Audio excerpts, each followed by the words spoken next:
దుర్యోధనుని చూసిన భీష్ముడు, ఏంటి దుర్యోధన, ఈ సమయంలో ఇక్కడికి వచ్చావు అన్నాడు. అప్పుడు దుర్యోధనుడు, తాత, నువ్వు ధర్మ యుద్ధం చేయట్లేదు. నువ్వు అధర్మ యుద్ధం చేస్తున్నావు అని అన్నాడు. నీవల్ల నేను యుద్ధం ఓడిపోయేలా ఉన్నాను. నీవల్లనే కర్ణుడు యుద్ధంలో పాల్గొనకుండా అయ్యాడు. కర్ణుడే ఇప్పుడు నా పక్షాన ఉంటే బాగుండేది అని బాధపడుతూ ఉన్నాడు.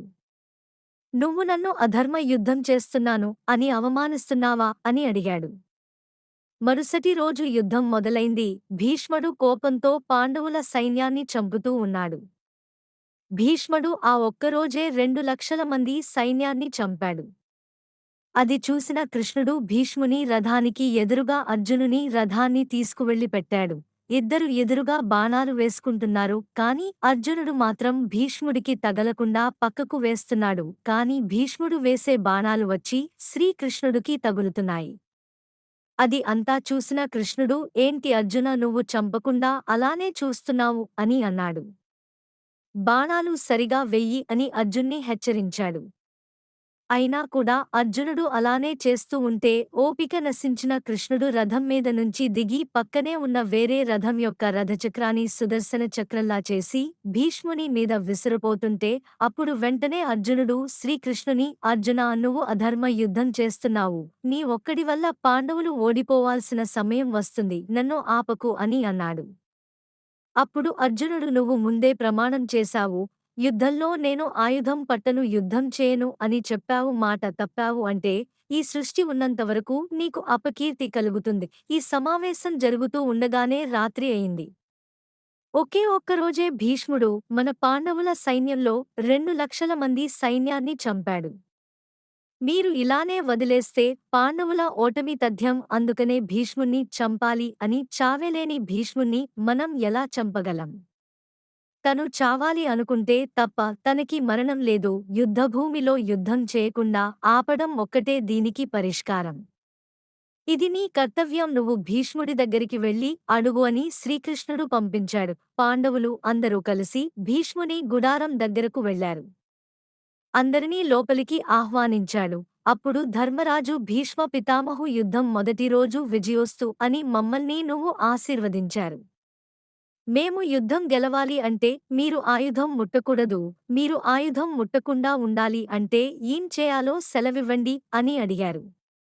అప్పుడు భీష్ముడు, నువ్వు అడిగావు కాబట్టి చెప్తున్నాను అని ఆడవాళ్లు, లేకపోతే అంతకుముందు ఆడవాళ్లుగా ఉండి ఇప్పుడు మగవారిగా మారినవాళ్లు నా ముందు ఉన్న సమయంలో నేను ఆయుధం పట్టను, యుద్ధం చేయను అని చెప్పాడు. అప్పుడు ధర్మరాజు, పాండవులు అందరూ అక్కడ నుండి వెళ్ళిపోయారు. మరుసటి రోజు యుద్ధం మొదలైంది. ఆడవాళ్లు యుద్ధభూమిలో ఉండరు.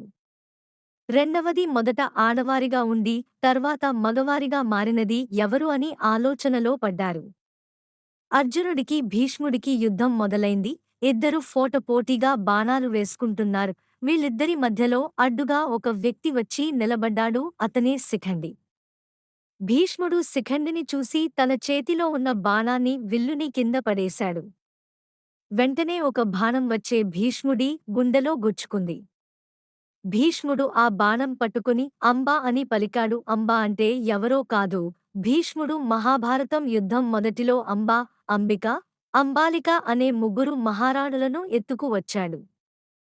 తన నిమిత్తం నాశనం అయ్యింది అని అంబ భావించి ఒక యక్షుడి వరం వల్ల మగవాడిగా మారింది. ఇక్కడ పాండవులు శిఖండిని ఆయుధంగా ఉపయోగించుకున్నారు. శిఖండి బాణం వేయడం మొదలుపెట్టగానే అర్జునుడు వరుసగా 20 బాణాలు వేశాడు. భీష్ముడు నిలబడలేక కిందికి పడిపోతూ ఉంటే అర్జునుడు తన బాణాలతో ఒక మంచంలాగా తయారు చేశాడు. దానిని అంపశయ్య అంటారు. భీష్ముడు ఆ అంపశయ్యపై పడిపోయాడు. రక్తంతో ఉన్న భీష్ముడి ముఖంలో మాత్రం చిరునవ్వు తగ్గలేదు. భీష్ముడు యుద్ధభూమిలో పడిపోయి ఉన్నాడు. నేను ఈ లోకం నుండి వెళ్ళిపోవాల్సిన సమయం వచ్చేసింది. నేను ఎప్పుడు చనిపోవాలి అనుకుంటే అప్పుడే చనిపోగలను, కానీ నేను ఇప్పుడు చనిపోను. ఈ కురుక్షేత్ర యుద్ధం ముగిసిన తర్వాతే నేను చనిపోతాను. ఎందుకంటే ఇలాంటి యుద్ధం మరొకటి జరగదు. ఈ యుద్ధంలో జయాపజయాలు ఎవరివో చూసిన తర్వాతనే ఉత్తరాయణం మొదటి రోజున నేను మరణిస్తాను అని చెప్పాడు.